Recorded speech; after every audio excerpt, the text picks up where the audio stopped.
Okay, back on the trail. Okay, back on the trail, ready to go. Onward to Lake Butler on the halfway mark. So I am feeling so much better after getting some hot food and a shower and some laundry. Things are dry, we'll see how long that's gonna last. Weather here seems to be on the wet side.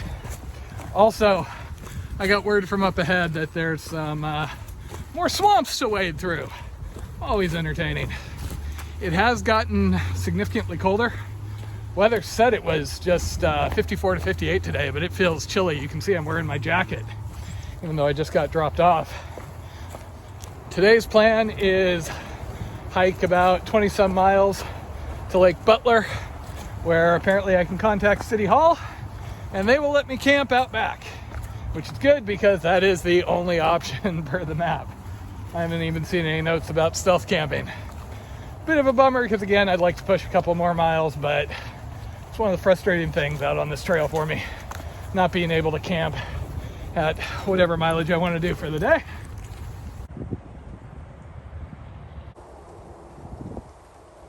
So I just called the Lake Butler City Hall, super friendly, told me I am, now that I've let them know, I am welcome to camp anywhere between the depot and City Hall itself, and that they had restrooms, and even if I'm there between 8 a.m. and 4:30, they have a shower and a hiker box I can use. That's downright civilized. So we'll see what time I get there. As usual, I got picked up from the hotel around 9 in the morning. It's a little bit of a later start, but I think it's only about 20 miles there, so just have to see what the trail's gonna be like today. So far, it's just more of this walking down an old rail berm, I think. So if it's just this, I should make pretty good time. Also, it's bloody cold, so I'm not gonna stop for any length of time. Took the opportunity to do laundry yesterday. There was a bit of a hike involved, which always bums me out when I'm actually doing a zero, because basically I just want to be off my feet in a bed or soaking in the tub the entire day, but that's okay. I also took the opportunity to visit a supermarket, so I've got a couple of days of food now and got a little heartier items versus just the last crumbs of bars and things. So Lake Butler is at FT mile 563 or so, which is ish the halfway mark for the Florida Trail. So that'll be cool. And then at mile 608, an amazing thing happens. I get my stove and I start getting coffee every morning. I mean, it's my own fault. I was the one that kept telling Jen, no, don't send the stove. I don't want to have to deal with needing to get fuel canisters and everything. So you see, last summer I was on the PCT. It was an awesome experience. Very few people, and a lot of the stops along the way, instead of being crowded, it was just open for us hikers, so you saw somebody every couple of days. But once the lockdown eased, a lot of people started going out and, hiking and camping. And a lot of them didn't normally hike or camp. So there was a shortage of fuel canisters. For Oregon and Washington, it was really hard to find any butane. So I ended up having to stress out and stretch things, because some of those nor rice sides that I swear by, you can't cold soak those. They're hard pasta, so you pretty much gotta have stove fuel. And I lucked out, and partway through Washington, a friend of mine, Miles, was able to track down some canisters by going several towns over and bring them to me. But that just made me kind of wary of the hassle. Entertainingly, I did get canisters on trail a couple of times, because I'd stop and talk to people, and you could tell they were kind of new to the whole backpacking thing. There were still REI tags on some of their backpacks. And they'd be like, oh yeah, I'm out here camping. Really cool, we're just out for the weekend. Super excited. And then you chat, and it turns out that they'd bought, 2 medium-sized canisters to get them through the weekend. So I was able to talk them into selling me the spares sometimes. Also up ahead at OLUSTEE, I have somebody who was kind enough to come meet me, and he's going to be bringing dog spray, because more and more it seems like I'm going to need that based on word up ahead. Again, biggest thing on this trail, at least to me, is risk of dogs. But that's not just the Florida Trail. I was looking at comments up around the Pinhoti, and people were talking about packs of dogs chasing after them on that trail at the start. So, joy. How many times today have I said I missed the PCT? But seriously, it does make me kind of sad when I see comments from people saying, oh, I live in Florida, I would never hike that trail. Because the Florida Trail really has some cool sights along the way. I mean, some of these swamps are just kind of amazing to hike through. You just got to take the good with the bad. Anytime you're out doing a long hike, there's always going to be rough bits. There's a reason why the rallying cry on any through hike is embrace the suck.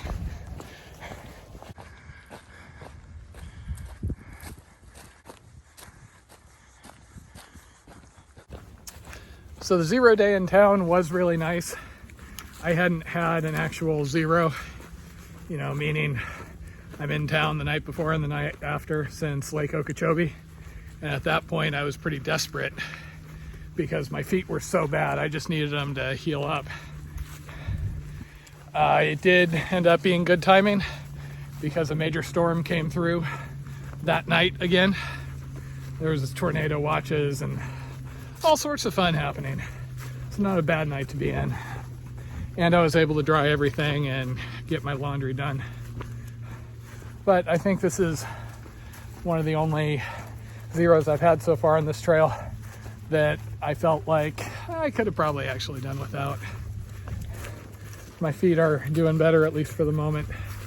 I feel like when the trail cooperates, I'm able to get decent mileage in, and I'm not too horribly worn down at the moment. But honestly, biggest reason I wanted a zero was just so I could eat a bunch. I had pizza and Mexican food and beer. It was awesome. So I just ran into a guy, trail name is Z, who's going southbound on the Florida Trail. So I got to chat with him for a while. He had also done the PCT and CDT. So we chatted for a good while. Unfortunately, he was saying there is a good amount of road walking up ahead. Oh well.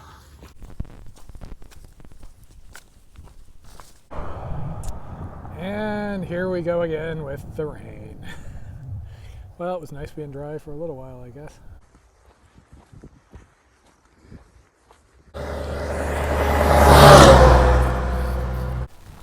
Nothing like a narrow bridge and high-speed truck traffic to liven up the old road walk, huh? Okay, on CR 237. At least it's a little less busy of a road.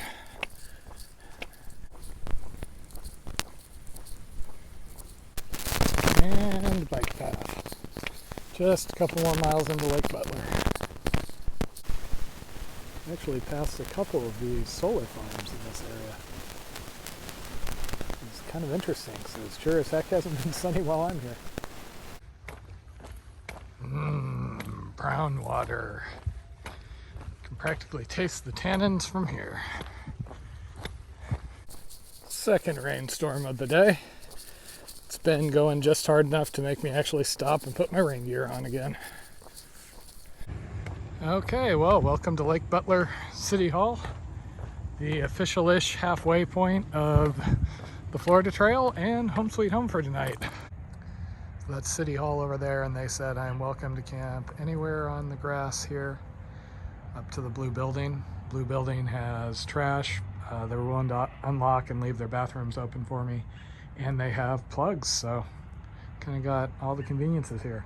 And even better, there's a Mexican food place right up there, so I can get hot dinner. Now if there was only a coffee shop.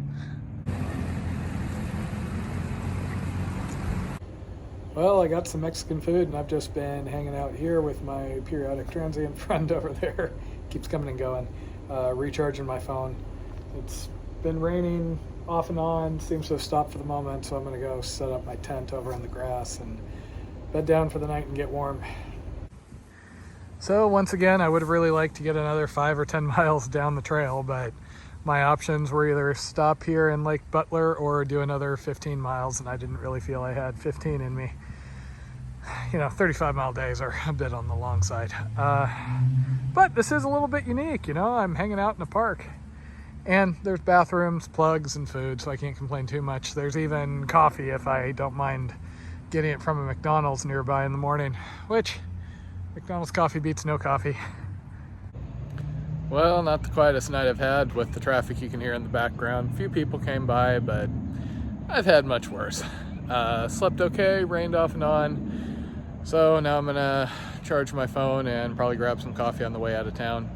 I got about 23 miles to OLUSTEE, and it looks like I'm getting my feet wet today. Okay, by all accounts, today's gonna be kind of rough. I've got a 7-mile road walk followed by quite a long section, which apparently has at least knee-high water. This should be fun. But James is gonna meet me on the far side.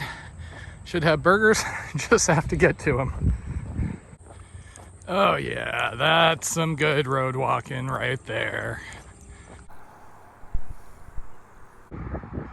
So years ago, I actually volunteered in a fire lookout for 2 seasons. I worked at the Tequit's fire lookout up near Idlewild.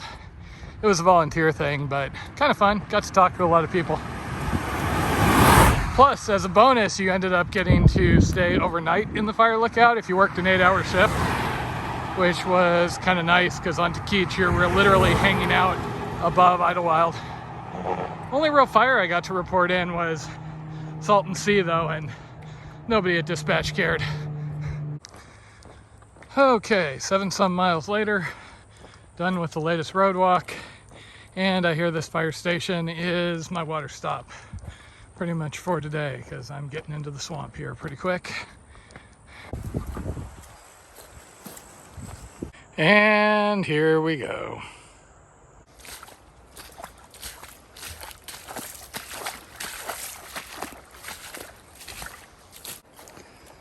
So there have been these short dry sections where I can speed up a bit, but it doesn't last long and then I'm back in the water.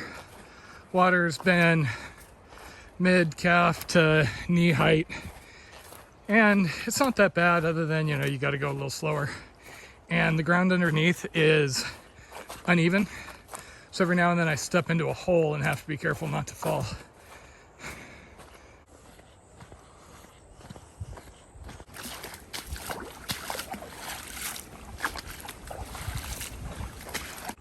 Well, that got almost waist deep. Fun times.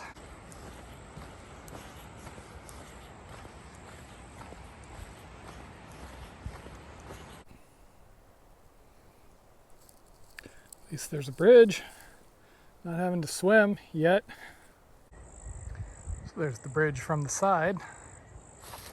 And now back on the road. Great. So I keep seeing these rows and rows of trees that seem rather regular. I'm kind of wondering if it isn't some sort of, planted timber cultivation.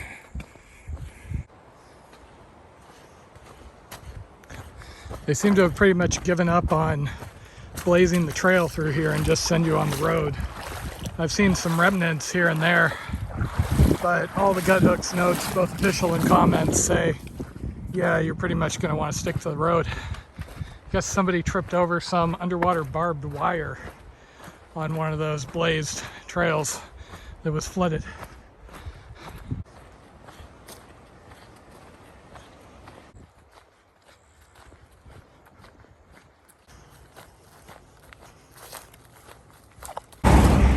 And shortcut.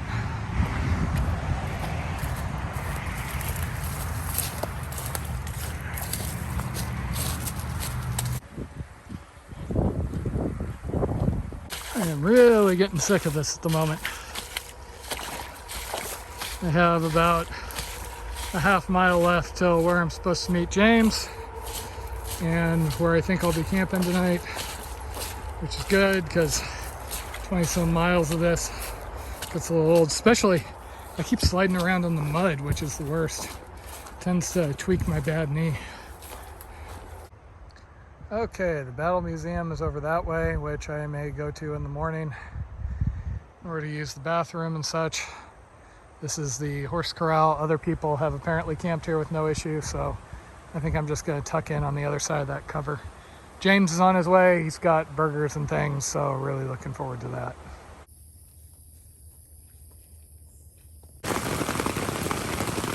Well, that's one way to start off my birthday. Well, I was thinking of waiting out the storm, but the rain let off, and then I packed up my tent, and now it's started up again. So much for that. Guess I'm just getting wet. So it's my 40th birthday today, and it looks like I'm going to spend it walking through a swamp in the rain. Okay, well that just made my morning. While I was just packing up my tent, the ranger at the battlefield memorial over here came over and chatted, and despite the fact the facility was closed, he had a bathroom I could use, and then even better, he gave me coffee. So I am having a much better morning, which is good because everything is underwater. Well, that sounds nice. So that's where I spent last night, by that little corral. Nice enough little campsite. Bit of traffic noise. You know, I woke up this morning, looked at some dry socks I have with me, and decided, yeah, why even bother? They're just gonna get soaked again. Honestly, the wet socks, you know, they're a pain to put on, but since I'm wading through all these swampy bits, I end up with sand built up inside my darn tufts. So that's the harder thing. I've got to try and scrape that off, otherwise can end up with it building up under my foot and getting hot spots. So the orange blazes show you where the trail goes. You see where there's two of them, that actually indicates a turn. I mean, here it's pretty obvious, you know, you got the sign multiple blazes, but there's been a lot of non-obvious turns in these last couple of sections, so those turn blazes have actually been real helpful. Keeps me from having to have gut hooks out every 2 seconds. Or the worst, which is you hike like a quarter of a mile the wrong direction and then you have to backtrack.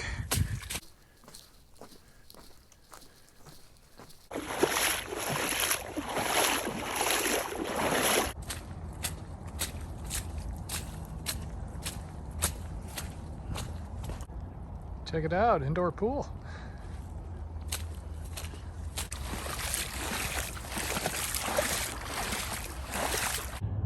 Ah, nothing like the occasional section up past your shorts.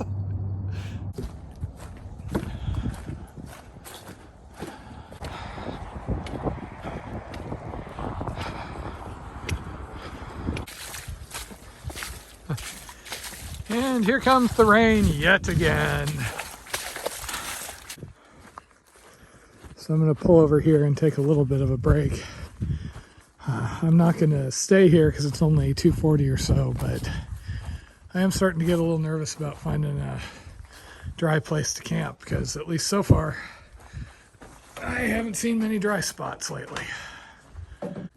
Oh man, I think there's even an outhouse back there. Okay, so if I could make it 12 or 13 miles, there is a campground.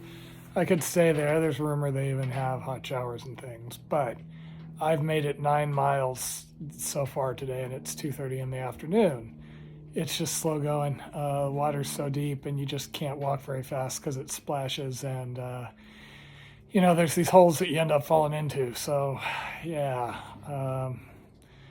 not sure what I'm going to do. I may try and make it to the 10-mile point, and then there's at least some reported stealth campsites. I just don't know if anything's going to be dry.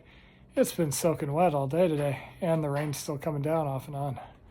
I have not found a dry patch of ground that isn't a road or something like this pavilion so far.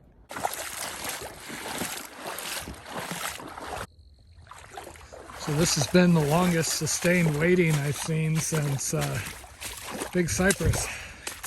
It's not all as consistently deep as Cypress was, but my feet have basically been wet except for short little interludes here and there. You know, I really don't get some parts of this segment. So, nice little boardwalk through here. And then it ends right in deep water. Come through a lot of bits like this. So it's now 6:30 at night. I'm still just looking for a place to camp. Everything has been soaking wet. There was one campground on the map that had a bunch of warnings about long-term residents and dogs there. Just from the noises that were coming from the turnoff, I decided better to listen to those. So I'm just trying to find some place to camp now. Okay, I found a patch of only slightly soggy ground around 604.8. I think I'm finally out of the swamp. I'm beat. That was an 18-mile day, and that took a ton out of me. You got to remember, when I was in the big cypress swamp, I was doing, 10 to 12, I think. So yeah, I am quite ready to be in bed for the night. I'll pick up my resupply tomorrow, and supposedly they have hot food. I think it's another 3 or 4 miles to that campground store. Also, hell of a way to spend a birthday. So I'm finally set up in my tent trying to get warm. And, as a final kick in the pants for my birthday, I found that the cheese I was eating with my tortillas was moldy. I didn't have much choice. I mean, it wasn't super moldy. It was just quasi-moldy. That's kind of all I had left. So, yeah, moldy cheese. So I woke up with a thunderstorm, hiked in rain, slogged through a swamp for 18 miles, and then ate moldy cheese. Happy 40th.